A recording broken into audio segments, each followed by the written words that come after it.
மனோசக்தி எனக்கு வந்ததுன்னா என் தம்பி என் சொல்ல கேட்கல, அது அன்னையில இருந்து அவனை ஆட்சி படைப்பேன், நான் என்ன சொன்னா செய்வான்.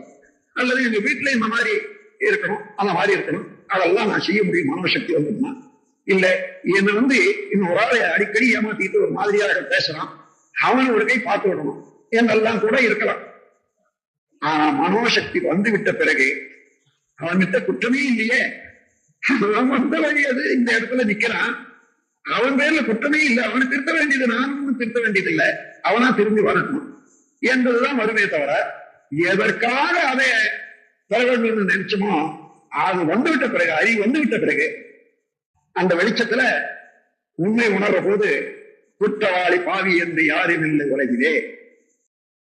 குறைகளுக்கு காரணமோ பழைய சமுதாயம், அந்த மாதிரியான உணர்வு வந்து குற்றமே இல்லாத பார்வை